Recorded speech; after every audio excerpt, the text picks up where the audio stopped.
Aujourd'hui, je vais vous montrer comment vous pouvez construire un simple agent IA de gestion d'email sur N8N.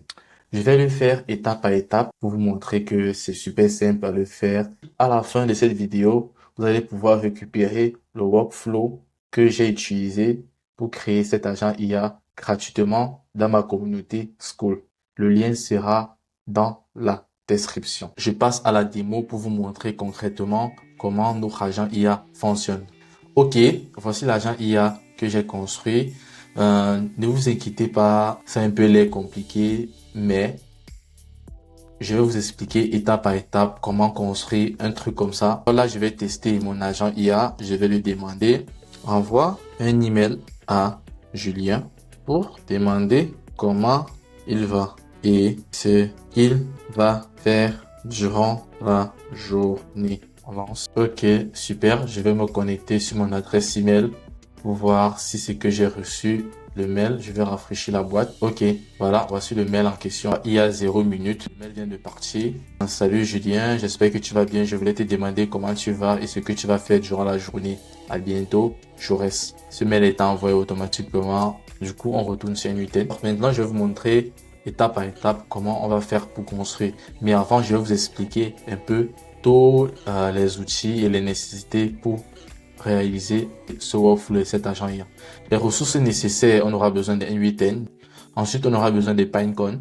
Pinecone, c'est une base de données super rapide. L'agent IA aura la possibilité de récupérer des données qu'il y a dans sa base de données. C'est plus mieux que les bases de données traditionnelles qu'on a l'habitude d'utiliser. Je pense que c'est quasiment gratuit. Parce que depuis que je l'utilise, je l'ai jamais payé. Ensuite, on va utiliser Google Doc parce que c'est dans Google Doc qu'on va stocker les contacts qu'on va utiliser pour envoyer les emails. Ensuite, on va devoir utiliser l'API de OpenAI comme notre cerveau. Du coup, c'est lui qui va réfléchir et qui va indiquer à l'agent IA comment fonctionner et ce qu'il doit faire. Et à la fin, on aura besoin de 6 ans d'expérience en programmation. Non, je rigole. On n'aura pas besoin de 6 ans d'expérience en programmation parce que c'est un outil no-code et je vais vous montrer comment le faire facilement sans coder. Ok, les workflows qu'on aura utilisés, on va créer 3 workflows. Premier workflow, ça sera de transférer les données de contact vers Pinecone. Ensuite, on va utiliser l'outil, envoyer un email et pour finir, on va créer l'agent IA qui va appeler tous ces deux workflows pour exécuter sa tâche. Ok, on retourne sur N8N et je vous montre comment créer cet agent IA étape par étape. De retour sur N8N, on va créer un nouveau workflow et on va appeler ce workflow Pinecone.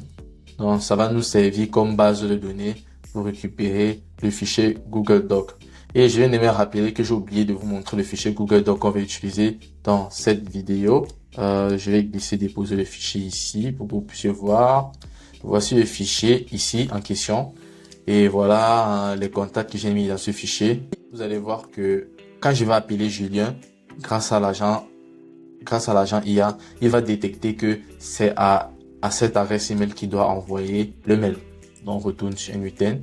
Alors, ici, le trigger qu'on va ajouter sera un trigger manually. Donc, ça sera un trigger manuel que quand on va cliquer sur exécuter le workflow, ça va démarrer. Ensuite, on va ajouter normalement un Google Doc. OK. Et dans Google Doc, on va choisir l'action Get a Document. Et dans Get a Document, on va revenir sur notre dossier ici. Ici, là, on va récupérer l'idée du document. Après, Edit et avant des. Donc, je récupère ça ici. Ok, je viens, je colle. Ensuite, je clique sur Execute Step. Je comprends pourquoi ça n'a pas récupéré. C'est parce que j'ai utilisé les mauvais credentials de les coordonnées. Je pense que c'est celui-ci que je vais utiliser. Celui-ci. Ok, on va tester pour voir si ça va fonctionner. Non, c'est pas ça. Je commence à comprendre. Bon, ce qu'on va faire, c'est qu'on va créer un nouveau credentials pour Google Doc. Parce que j'ai l'impression que les coordonnées que j'utilise sont pas les coordonnées où j'ai stocké le document. Donc, du coup, je dois créer les coordonnées où j'ai stocké le document. Donc, on va créer une connexion Google Doc ensemble. Du coup, j'ai besoin de l'URL. Je vais copier l'URL. Ensuite, je viens sur Google. Je pars sur Google Cloud. J'ai entre Google Cloud. Ensuite, je vais choisir le compte Google où j'ai stocké le document. Dans le compte Google où j'ai stocké le document, c'est celui-ci. Je me rappelle très bien. Ensuite, je vais venir sur console. Je vais cliquer sur console. Sur la barre de recherche, je vais ancrer Google Doc. Ici, voilà. Google Doc API. Je vais cliquer dessus. Ensuite, je vais cliquer sur gérer. Et là, ce que je vais faire, c'est que je vais venir cliquer sur identifiant. Je vais normalement créer des identifiants. ID client hôte. Ok, je vais appeler ça application web. Ici, je vais appeler ça Gaia Doc Test. Donc, je vais appeler ça comme ça. Ajouter une URL. J'ajoute l'URL. L'URL-ci, c'est ce que j'ai copié ici. Donc, vous vous rappelez, j'ai copié cette URL. Je suis venu, j'ai mis ça ici. Ensuite, je vais cliquer sur créer. Alors, maintenant, j'ai deux informations. L'idée du client. Je copie l'idée du client. Je reviens ici. Je colle l'idée du client et je récupère le code secret du client. Je colle le code secret du client ici. Et ensuite, je clique sur Sign in with Google. Ensuite, je choisis le compte Google en question. Je clique sur paramètres avancés. Chez moi, ça s'affiche comme ça, sûrement parce que mon N8N est hébergé sur mon serveur VPS. Je n'utilise pas directement l'application N8N. Je l'héberge sur mon serveur pour l'utiliser gratuitement. Ok, c'est fait. Je vais renommer ça ici en haut. Je vais appeler ça Gaia.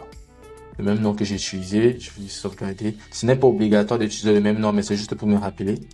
Ensuite, on va retester si ça fonctionne pas. C'est que sûrement j'ai oublié de mettre le document dans le compte Google en question. Ça récupère pas. Donc du coup, ce qu'on va faire, c'est que je vais copier toutes ces informations-ci. Comme ça. Mais je me dis, sûrement peut-être c'est parce que je prends mal sûrement je me dis que je prends mal le code. Je vais revenir coller le code ici. Ah ouais, c'est parce que je prenais mal le code. Ah, c'est parce que j'ai mal copié le code. Oh, désolé. Il y avait juste le chiffre 1 qui manquait dans le code. Donc, du coup, on a créé toutes ces informations pour rien. Mais c'est bien parce que je viens de vous montrer comment vous pouvez connecter l'API de Google Doc sur votre N8N. Et aussi, je vais mettre le lien en description sur comment vous avez la possibilité de connecter les autres API de Google comme Google Sheet, comme Gmail, comme Google Drive. Voilà, on a fini de connecter Google Doc et on a pu récupérer le document. Voici le document en question ici. Ensuite, ce qu'on va faire, c'est qu'on va ajouter les Pinecone. Voilà, Pinecone Store. Ce qu'on va faire, c'est qu'on va cliquer sur Add Document to Vector Store. Oui, c'est ça qu'on veut utiliser parce qu'on veut ajouter les documents dans la base de données. Et là, ce qu'on va faire, c'est que je vais me connecter sur Pinecone. Je vais vous montrer comment vous pouvez connecter l'API Pinecone à N8N. Voilà, là je suis connecté sur Pinecone ici. Donc Pinecone s'affiche comme ça. Bon, j'ai été rapide. Ce que vous pouvez faire, c'est que vous allez sur Pinecone. Vous tapez Pinecone sur Google. Ça va s'afficher comme ça. Vous cliquez sur le premier lien. Et vous serez redirigé là. Ensuite, vous allez créer votre compte, sign up et vous allez vous connecter. Vous allez arriver sur une page comme ça. Ok. Vous allez créer un projet. Vous allez cliquer sur créer un projet. Vous allez créer un projet. Moi, le nom de mon projet, c'est défaut. Quand vous allez entrer dans votre projet, ensuite, vous devez maintenant créer un index. Du coup, moi, je vais créer l'index. Je vais créer un index. L'index, je vais appeler ça tuto. Ça doit être en lettres minuscules. Je vais appeler ça tuto 0. Ensuite, les configurations, c'est super important. Il faut choisir Text Embedding Tree Small. Voilà, c'est super important de choisir cette configuration-ci. Je vais choisir ça et ensuite dans la dimension, il faut choisir 1536. Sinon, quand vous allez récupérer le document de la base de données, ChatGPT qui sera le cerveau de Pinecone, ça va pas pouvoir comprendre le modèle que vous utilisez. Donc c'est important de choisir ça et de choisir cette dimension. Comme ça va détecter les deux modèles. Et pour le cloud provider AWS, c'est bon. Et le reste, c'est bon. On va cliquer sur créer l'index tuto 0. Ok, c'est bon. Et dans namespaces actuellement, c'est vide. Bon, il n'y a rien. Et normalement, ça sera ici dans namespaces que notre document sera stocké. Du coup, je vais vous montrer comment ça sera stocké de façon dynamique automatiquement quand on va importer, quand on va sauvegarder le document à travers le nœud Pinecone dans N8N. Ok, je retourne sur N8N.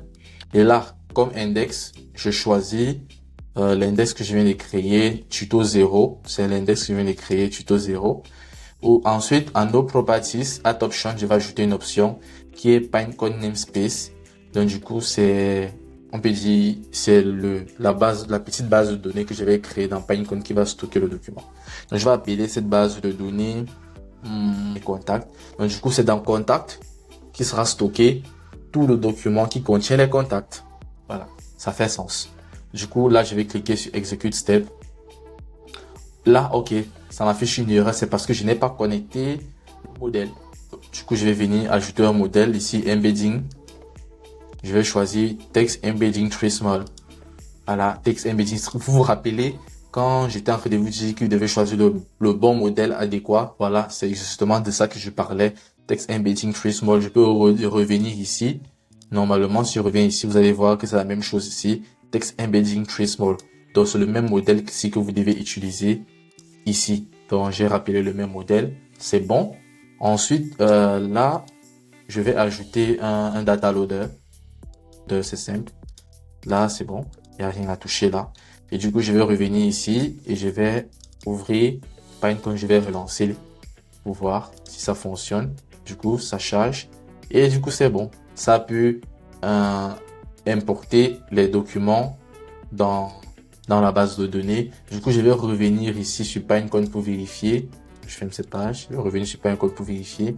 Normalement, dans Namespaces, il doit avoir le truc ici qui s'affiche. Voilà, ça vient de s'afficher et c'est contact. Donc, du coup, ça a créé un namespaces contact comme j'ai mentionné dans le workflow. Du coup, je reviens sur N8N. Je pense que c'est tout. C'est tout pour ce workflow-ci. Du coup, on va appeler ça Pinecone document. Ok, c'est bon. Je vais sauvegarder. C'est super important de toujours sauvegarder parce que si je sors sans sauvegarder, N8N va perdre toutes ces données-là. Donc, du coup, c'est super important de toujours sauvegarder à chaque étape de votre processus. Le premier workflow que je vous ai montré, c'était comment vous allez pouvoir envoyer le document dans la base de données Pinecone. Ensuite, là, nous devons créer un autre workflow. Ce workflow va nous permettre d'envoyer le mail au contact qui est stocké dans notre base de données. Bon, ce workflow, on va nommer ça envoyer un email. Je vais mettre hashtag, juste pour me rappeler. Parce que j'ai plusieurs workflows que j'ai créés qui s'appellent envoyer un email. Donc, du coup, je mets le hashtag juste pour me rappeler. Ok. Prochain nœud qu'on va insérer, c'est when executed by another workflow. En fait, ce nœud nous sert à être appelé par l'agent IA. Donc, du coup, l'agent IA, quand on va faire la requête, il va utiliser une fonction qui va appeler ce nœud et la fonction, c'est executed by another workflow. Ensuite, ici, on va venir là, cliquer sur Accept All Data. Et là, comme crayon, on va mettre un paramètre. On va mettre le paramètre. On va effacer ces paramètres ici. On va ajouter nos propres paramètres. Voici nos paramètres que nous allons ajouter. La clé, c'est query et la valeur, c'est send to, etc., etc. Donc, du coup, je vous explique. Send to, c'est à qui envoie le mail. Donc, du coup, ça sera send to égale. On va mettre ici il y aura un champ dynamique qui va s'insérer et ça sera la personne à qui envoyer le mail. Subject, c'est le sujet du mail. Email type, c'est texte. OK. Append attribution, false. BCC list, c'est celui qui est en copie. Bon, BCC ici, c'est les personnes qui sont en copie. Sender name, c'est la personne qui envoie le mail. Du coup, on va cliquer sur Save. On va garder ça ici. Ensuite, prochaine étape, on va ajouter un OpenAI Message Model. Du coup, on va ajouter ça OpenAI Message Model. Ensuite, là, on va choisir notre modèle. Le modèle qu'on va choisir, c'est Kato. OK. Ensuite, ici, on va changer le rôle à System. En fait, System, c'est le prompt qu'on va donner à cet agent. Parce que c'est comme un message model, c'est comme un agent IA. Supposons à cet agent IA de comment il va fonctionner. Donc, c'est un mini-agent en quelque sorte. Bon, on peut appeler ça un mini-agent. Donc, du coup, c'est un prompt. c'est un système prompt pour expliquer comment il doit fonctionner. En fait, c'est ça le rôle du système prompt. Donc, c'est un prompt qui décrit comment l'outil va fonctionner, en quelque sorte. Donc, c'est ça. Du coup, le prompt à ajouter ici, c'est celui-ci. Analyse le JSON query et affiche les paramètres séparément. Donc, du coup, qu'est-ce qu'il va faire? C'est que je vais ajouter un user message. Donc, du coup, quand le message ici va arriver là, donc, du coup, quand le message va arriver de façon dynamique ici, il va récupérer ces messages ici, il va séparer ça, il va séparer tous les paramètres.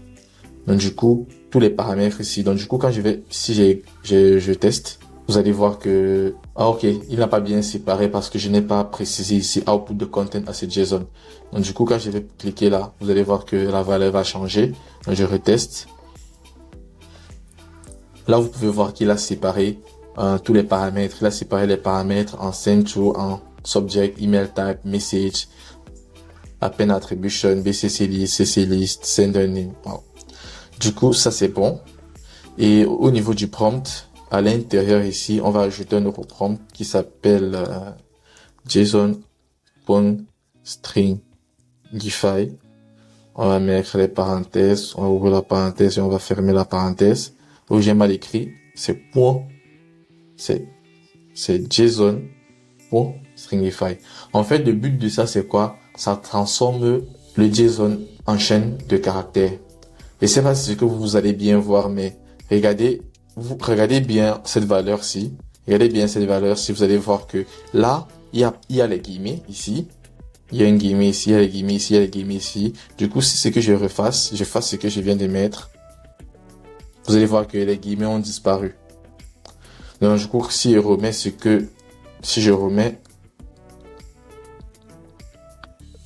vous allez voir que les guillemets ont apparu. Donc, du coup, c'est pour transformer les données qui vont entrer en chaîne de caractères. Donc, c'est pour ça qu'on met JSON.stringify. Si on ne fait pas ça, l'agent IA va renvoyer les erreurs qu'on ne reconnaît pas les données qui viennent d'entrer et tout ça. Bon, c'est pour ça qu'on applique ça. Ok, c'est tout bon. Ensuite, prochaine qu'on va ajouter, ça sera Gmail. Parce que justement, oui, on veut utiliser Gmail pour envoyer les messages. Et ça sera quoi? Bien évidemment, ça sera Send a Message. Donc, du coup, ce nœud Gmail va nous aider à envoyer les messages. Du coup, qu'est-ce qu'on va faire ici? Ici, concrètement, au niveau de True, on va mettre ça en expression. Pourquoi? Parce que il va récupérer une valeur dynamique. Donc, une valeur dynamique, c'est une valeur qui change à chaque fois. Du coup, on met ça en expression. Sujet, pareil, expression.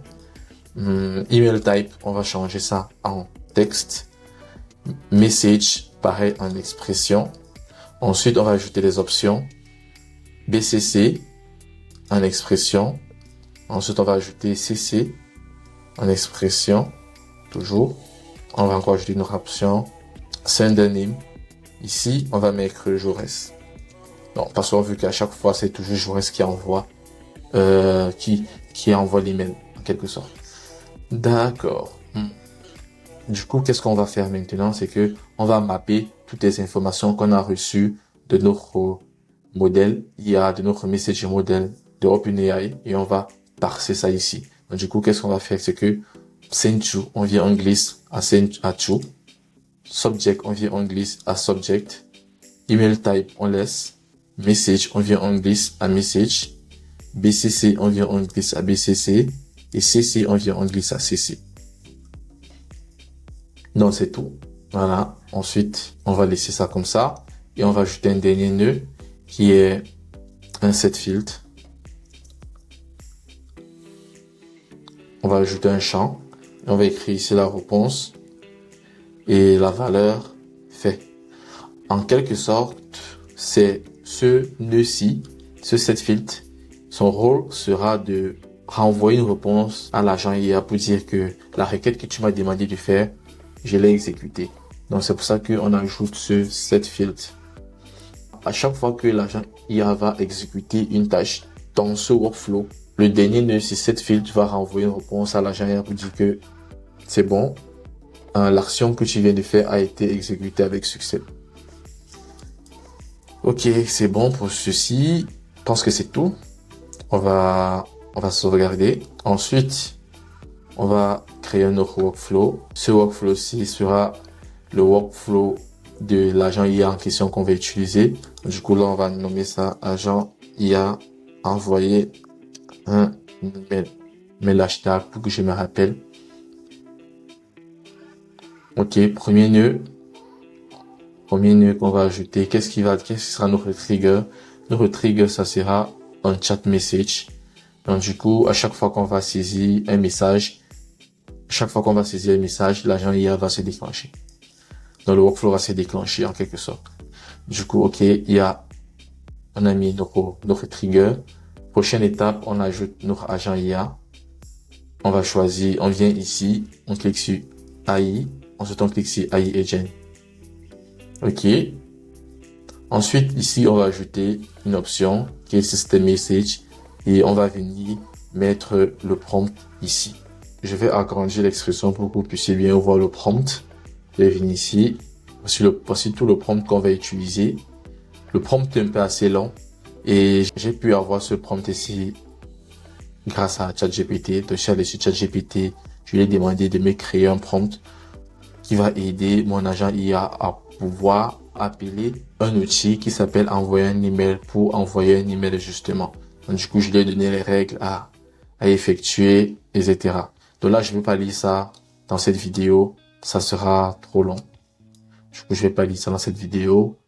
Mais si c'est que vous voulez le workflow, vous pouvez aller récupérer le workflow dans ma communauté School gratuitement.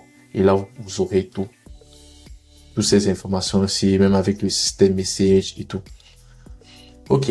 Ensuite, prochaine étape, c'est qu'on va ajouter le chat modèle. On va choisir OpenAI chat modèle. On va choisir 4O.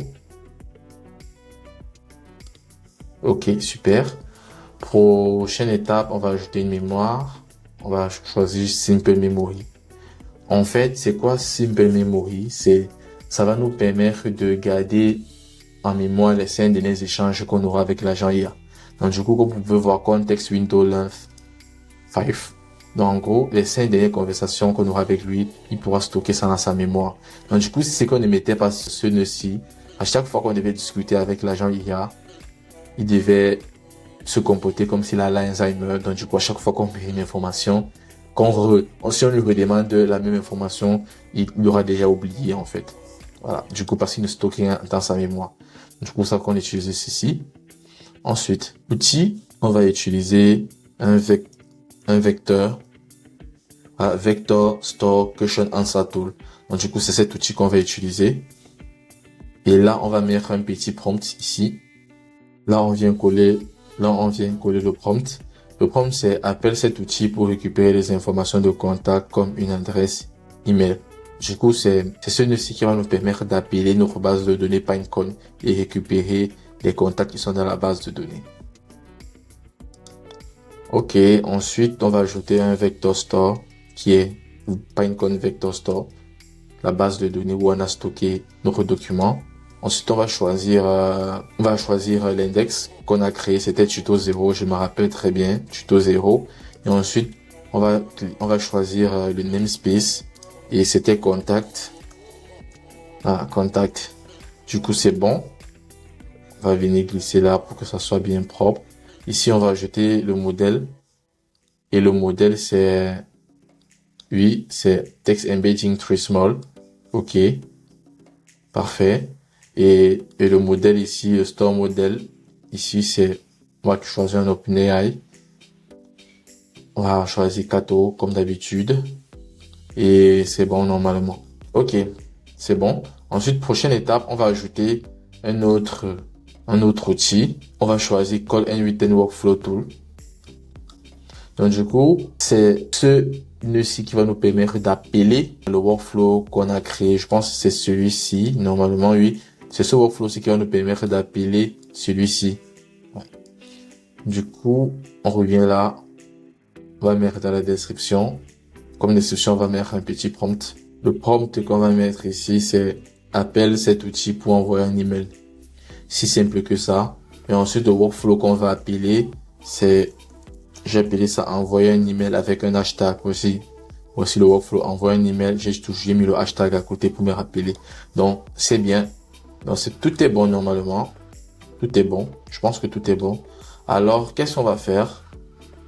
Du coup, je vais me connecter à ma boîte mail déjà pour voir. Du coup, là, je suis dans ma boîte email ici. Là, je suis dans ma boîte email ici. Donc, du coup, qu'est-ce qu'on va faire? Quand on va envoyer une information pour tester, on va voir si que le mail arrive bel et bien. Donc, du coup, qu'est-ce qu'on va faire? On ouvre le chat. Non, là, ce chat est fermé. Le chat est ouvert. On a fermé. Là, on vient d'ouvrir le chat à nouveau. OK. On va envoyer un mail à Julien pour demander comment il va. Du coup, on va tester pour voir si que ça va fonctionner. OK. On va voir. On va lancer. Du coup, il cherche. OK, je vais utiliser l'outil envoyer un email pour envoyer un message à l'outil. Pourrais-tu fournir l'adresse email de mais pourquoi il ne veut pas? C'est que j'ai mal prompté. Parce que normalement, il doit savoir que il doit récupérer les informations ici, dans le vecteur store model. Dans le vecteur. OK. Je vais appeler ça, En fait, je vais réessayer. Attendez. Bon, là, ce que je vais faire d'abord ici, je vais renommer ça. Je vais renommer ça, envoyer un email. Et ici, je vais mettre ça comme, récupérer. Non, il faut pas utiliser les accents parce que ça peut créer des bugs. Récupérer les contacts. Du coup, vous devez vous habituer. Quand vous renommez des nœuds et parfois vous mettez des accents, parfois ça crée des bugs, parfois N8N n'arrive pas souvent à appeler l'outil. Du coup, je me suis entraîné à ne plus utiliser les caractères spéciaux.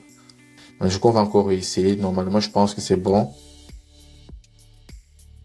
Du coup, OK, c'est bon. Il a compris.